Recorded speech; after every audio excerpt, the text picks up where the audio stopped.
we wrote some really cool intros. I don't have them in my head, so I'm winging this. I'll let you pick up the next two. How about that? Sure. Yes, I'm Ted. See how that works? It's so good to see you. Hi, I'm the writer and live entertainment director for the LA Haunted Hayride. Yeah, thanks. Next up, I would like to bring out my dear friend, the creative director for 13th Floor Entertainment Group, Mr. John Cook.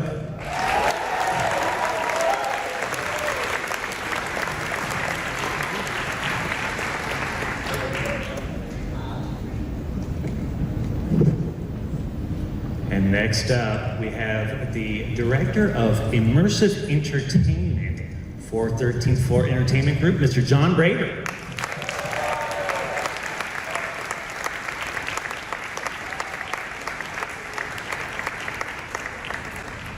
Yeah, I don't know what happened to that really cool intro that was supposed to. I don't either, but thank you, Ted. Well, listen, we are so excited that you're here. Thank you so much for joining us today. Are you ready for Delusion and Hayride for 2021? Well, the way this is going to work today is the first half, we're going to talk about some of the juicy details behind Delusion, and then halfway through, we'll kind of switch gears and talk about some of the inspiration behind the LA Haunted Hayride the past couple of seasons, but most importantly, we're going to talk a little bit about what people can expect to experience this season for the LA Haunted Hayride. Is that okay? All right. All right. So, 13th Floor Entertainment Group is the parent company to both Delusion and the LA Haunted Hayride. So let's get to know them first. And to kick it off, we have a little video to show you. So here we go.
Very cool. And, you know, 13th Floor Entertainment Group is the largest haunted attraction production company in the world.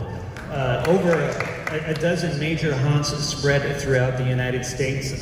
Chris, you want to talk a little bit about how 13th Floor Entertainment Group got started and how it's kind of grown through the years?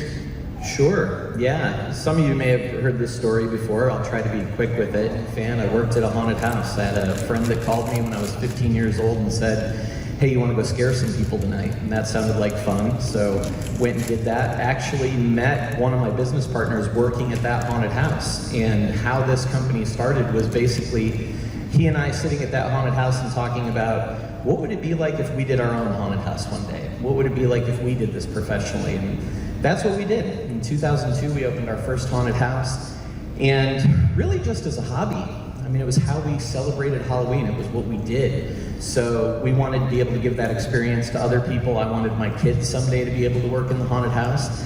Started as a hobby, but then in 2008, we started to get serious about looking at it as a business and kind of scaling it outside of our own market and what we had been doing. And in 2008, Warren and I started another haunted house in Denver, which was the original 13th Floor haunted house, and really just used all of the knowledge that we had kind of gained from bootstrapping that business up to where it was, and kind of hitting the fast forward button a little bit on what we wanted to do, you know, kind of when you think about what's the next thing you want to do in your career. So we did that in 2008. Then in 2009, we met a couple of guys from Austin, Texas that were doing a haunted house called House of Torment. I don't know if you guys are familiar with the amazing haunted house in Austin. And they were looking to scale the business outside of Austin as well. So rather than compete, we teamed up. And in 2010, we opened our first joint venture, which was 13th Floor Haunted House San Antonio. And that was really the genesis for the 13th Floor Entertainment Group, was bringing those companies together and opening new businesses. And that's what we've been doing ever since, whether it be through new haunted houses ground up or through acquisitions, as in, some things out here like the LA Haunted Hayride. And that's what we've been doing, and we really haven't been looking back since, and couldn't be more proud to be up here with John from Delusion and John from all of 13th Floor and Hayride. Well, I guess we're all kind of one company, but yeah, couldn't be happier to be a part of these events out here, and couldn't be happier to share with you guys what we're doing this year. Right, awesome. And that kind of leads us to attractions like the Hayride and Delusion. So let's kick things off with the Delusion with another little video. Here we go.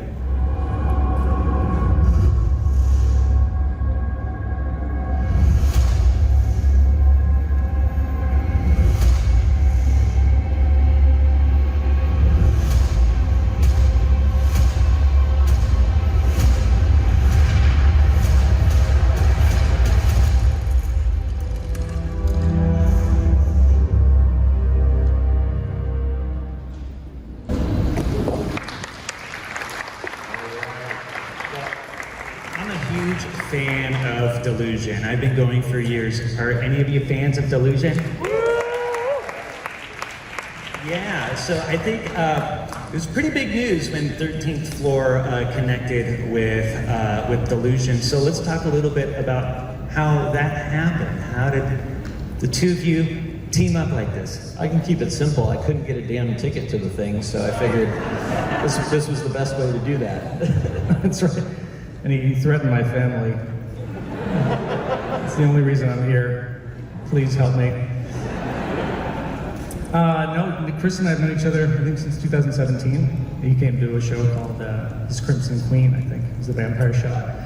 And we've just been teasing each other with the idea of, collaborating in this new medium of interactive theater.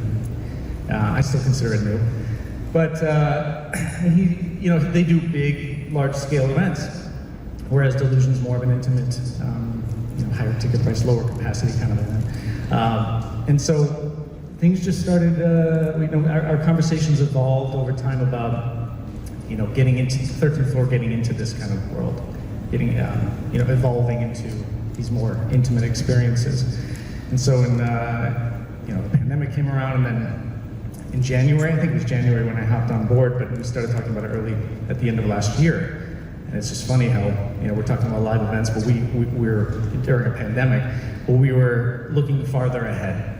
And so the idea is that people want to do these things. People are going to want to be in this, like we are right now.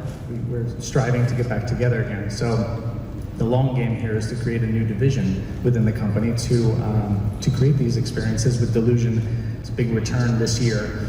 I'm kind of launching the whole thing. So I'm like stupid excited about it. I've never been so excited about a Delusion until this one for sure. But now to have, Chris on board and to have the apparatus and these brilliant, amazing family, they become family very fast. It's a dream come true. Very cool. Well, now, if you've been following Delusion, they have been around for a little while. So, John, can you talk a little bit about sort of how Delusion began and how it's kind of grown throughout the years?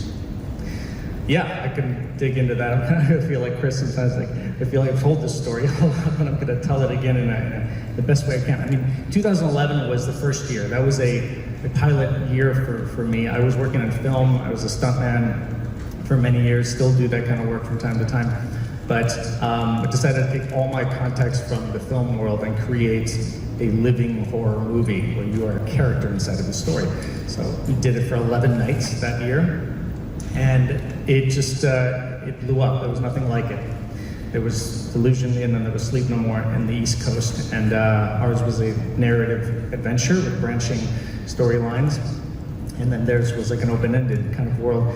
But anyway, that was just euphoric. Like, to see people come out of this experience, it was just unreal. And then 2012 came along. After that year, that's when Neil Patrick Harris came to the show, and he loved the show and he was going nuts about it, and called me during the play, actually in 2011. And it's funny because I was hooking somebody up to one of the stunt rigs, and then I got a call, and it was Neil, as I'm, got the phone on my shoulder like this. He's like, "Hey man, I just came to the show, it's so cool, we gotta do something." So 2012 came along, and we produced the show together. And then at that point, it sort of took off after 2012.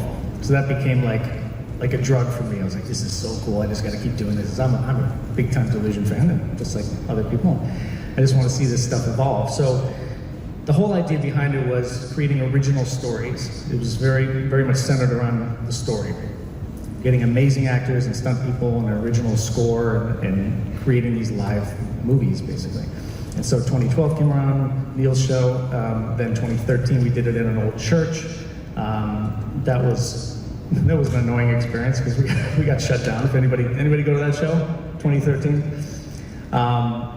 Hopefully, I'm glad you got to see it. In 2014, it was called Delusion Lies Within, at this really cool old mansion. And then 2016 was His Crimson Queen. And this shows, and then I got into my Raiders of the Lost Ark fix. I had to do like an Indiana Jones like sci-fi adventure, so I did that with the Blue Blade, Chris's favorite show. Kidding. You'll be happy to know that our first conversation was, all right, this is going to be scary this time. Yeah. So during Blue Blade, I knew that when we come back, and this was before I joined 13th Floor, I was like, I gotta write like the most terrifying show I can. So that's this year's show. So we're back to horror for sure. But yeah, it's evolved, and yet now it's finally reached a place where we have the support. 13th Floor takes chances. They're rolling the dice. What I love about them, they're just very confident, and again, they take their chances. So with this new endeavor, we're all in it. We're in it together on this one. So this is sort of a new era for Delusion. We're going to try to bring about things that I've wanted to do all these 6 previous shows that I haven't been able to do yet. And this new venue is allowing me to do that. And this new format, the open world and narrative that we'll get into is pretty special. Yeah, that's awesome, and that does kind of bring us up to date. And you kind of mentioned it a little bit, but sort of what was the inspiration behind this season's Reaper's Remorse? Well, yeah, I did touch upon that I had to get back to some kind of horror story.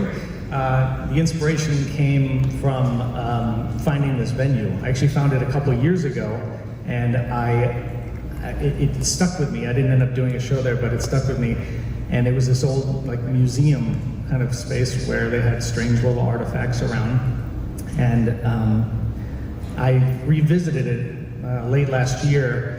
And as I was sitting in it, I started thinking, about this woman named Esther Phillips. She lives in this house, and she was a real character, little known wife to Louis Phillips, who was the richest man in LA many, many years ago. But I like the idea that not much was known about her, so let's give her a story here. It's quite a tragic one, I have to say. But so she lives alone in this mansion where she has these artifacts that house the souls of the dead that were attached to that certain artifact.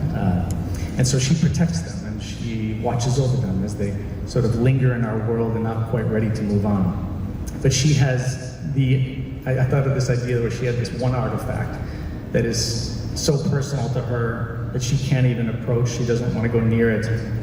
So she decides to invite guests over to help her face this fear. And so if you're going to come to the show, then you are a guest of Esther Phillips. And good luck. Let's put it that way. Yeah, this one moves. It's definitely terrifying.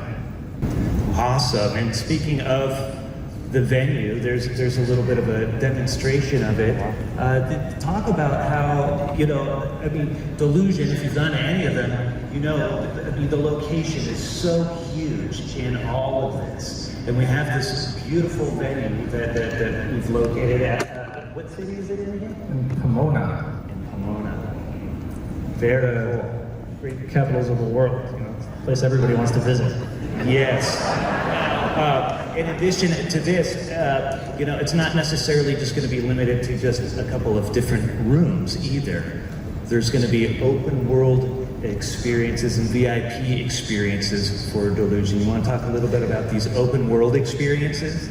Yeah, I mean, this was actually, let me just, right there you see Tommy. Some of you guys know Tommy Hahn from, he's a game designer, so I'm bringing him on board to help out with fleshing this whole world out. This kind of began with, actually Chris and I were talking about it, how he's come to the shows and he's always wanted to live inside these worlds longer, and to, make a real big night of it.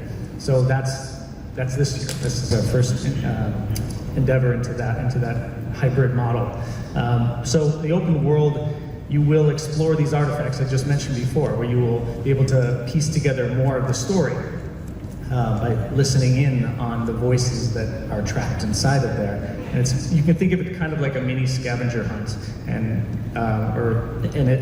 it helps supplement the main narrative of the play. So that's kind of scattered around certain areas within the mansion, along with food and beverage, and themed drinks, and all that stuff. And so if you spend the time there, you'll peel back the layers of the story even more. It's really exciting. And here are some of the artifacts that we're thinking about placing it within the show. And you'll be able to. They're all kind of tied into the story, as I mentioned. So it's really fun to be able to explore this, because now we can finally have you live in this world longer. So if you come to the show, if you have an 8 o'clock show, we'd want you to get there early, hang out before, stay there after. Basically, you can spend the whole night there if you want, eating, drinking, exploring, scavenger hunts, and then getting up to the VIP experience if you're able to do that. So let's go to the next slide here. Her private collection. So I mentioned Esther Phillips.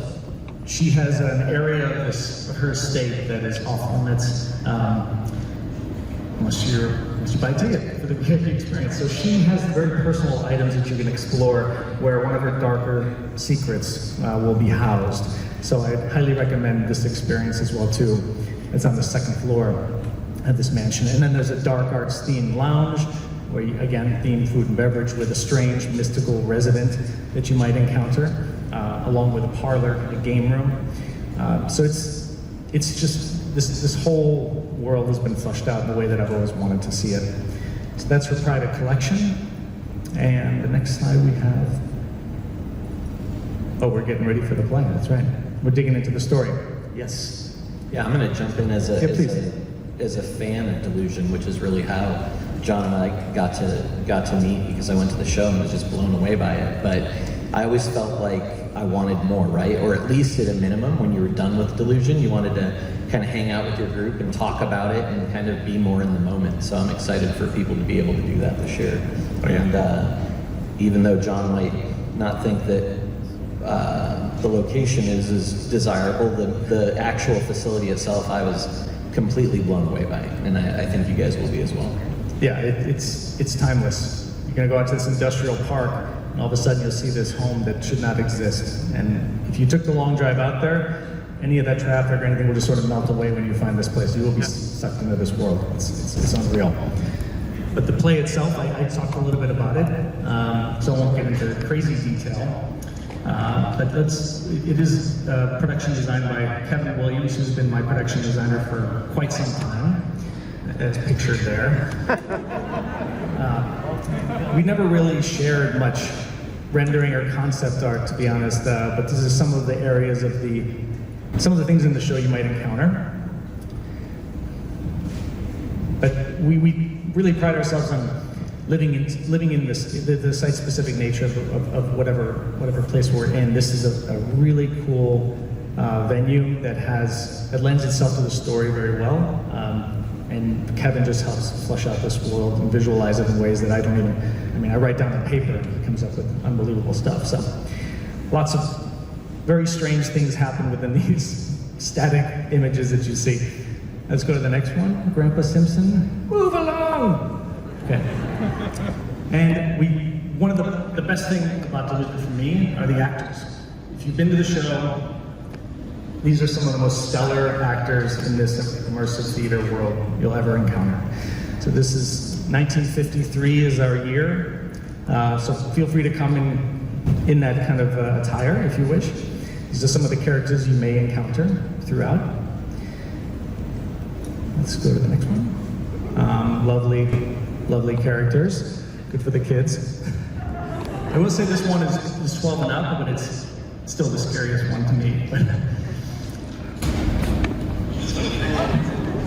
So we're digging into, like every other show, the otherworldly nature of all these stories. It gets realized in practical creature effects, all that kind of stuff. So be prepared for really letting go and getting let yourself get into this dark place when you get to the show. Let's go to the next one. Yeah, that's a terrifying. I can't even look at that image, the guy with the mouth. So all these really lovely family-friendly images you see before you that you might come in contact with some of these characters. And God, I so badly want to spoil some of these things, but you get the idea. This is going to be scary. Well, I love it, and to give you a little bit of a taste, we do have a little bit of a video to show you as well. So here we go. Let's enjoy the trailer.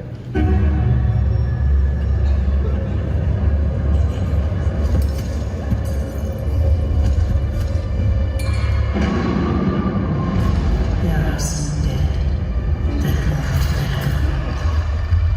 They linger, clutching to whatever threads of life they can find. Where do you think toys come from? I am surrounded by them, haunted by them.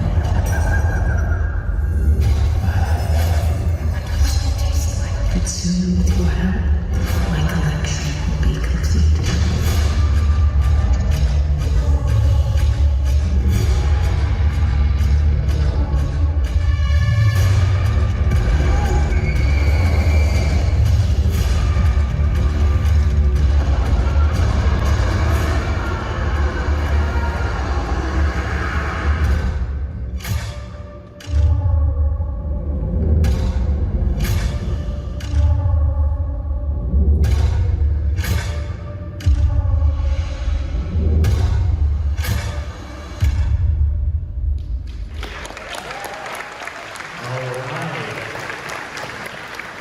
We're excited for Delusion.